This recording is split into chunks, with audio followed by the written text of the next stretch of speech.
একজন হচ্ছে দোস মাহমুদ আর একজন হেলাল উদ্দিন।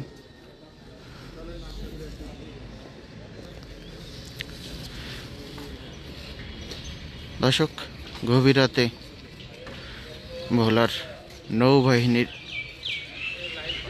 বিশেষ অভিযানে তারা আটক হয়। সাথে সহযোগী হিসাবে ছিল কোস্টগার্ড, পুলিশ, র্যাব।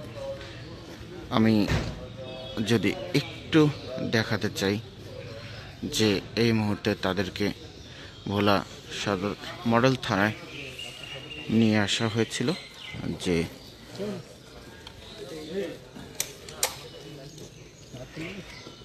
আমাদের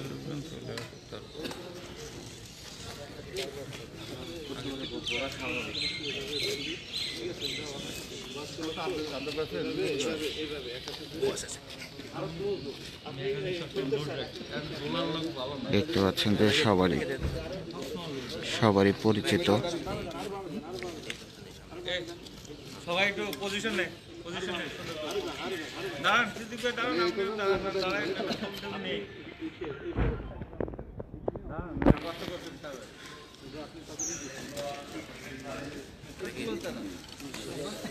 ওদিকে ওনাদের দিকে তাকা একটু।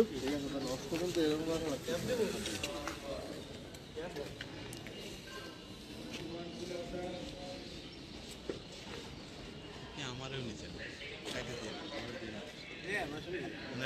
আমার দিয়ে না।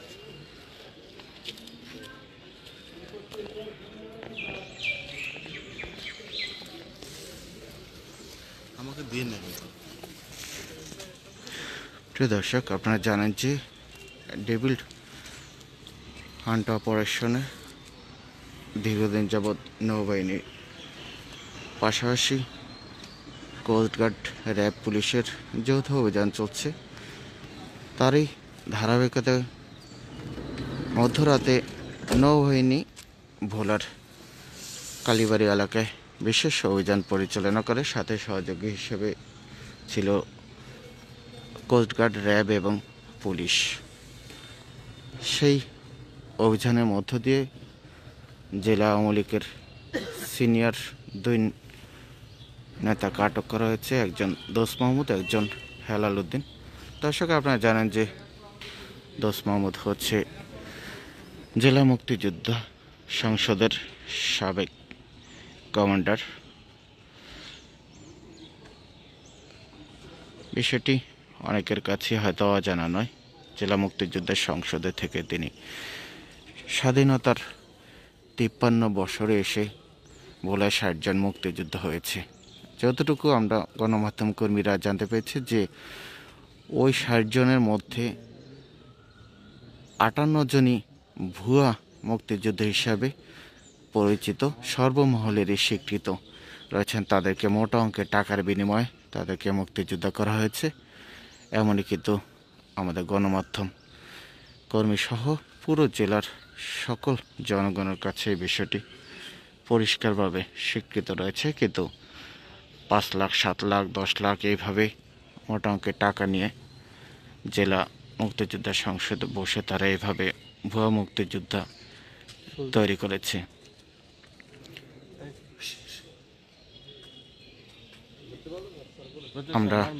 আমরা গোপন সংবাদের আমরা যেটি জানতে পেরেছি যে নাশকতামূলক কর্মকাণ্ড পরিচালনা করার জন্য তারা পূর্ব প্রস্তুতি নিচ্ছে ভোলার কালীবাড়ি রোডে। এমন একটি গোপন সংবাদের ভিত্তিতে নৌবাহিনীর সদস্যরা সেখানে অভিযান পরিচালনা করে। সে সময় তাদের খবরে তাদেরকে সহযোগিতা করতে সেখানে কোস্টগার্ড, র্যাব এবং পুলিশ চলে আসে। ঠিক সেই মুহূর্তে ভোলার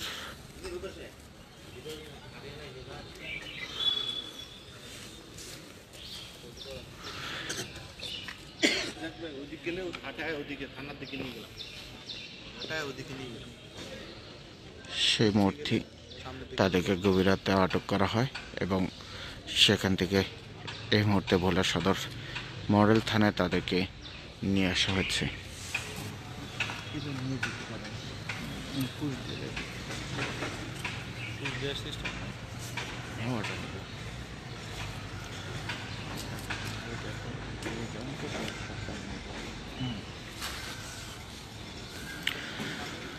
হয়তো কিছুক্ষণের মধ্যেই তাদেরকে ভোলা উত্তর জেলা আদালতে প্রেরণ করা হবে।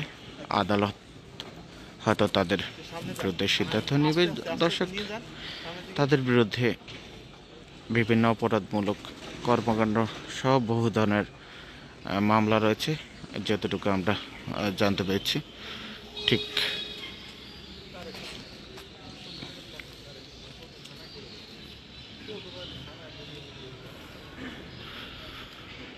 আমরা হয়তো দেখানোর চেষ্টা করব পরবর্তীতে এর বিশেষ আন্তঃপন্থা আপনাদেরকে পরবর্তীতে আপনাদের সামনে তুলে ধরার চেষ্টা করব। আজকে এখান থেকে এ পর্যন্ত বিদায় নিচ্ছি।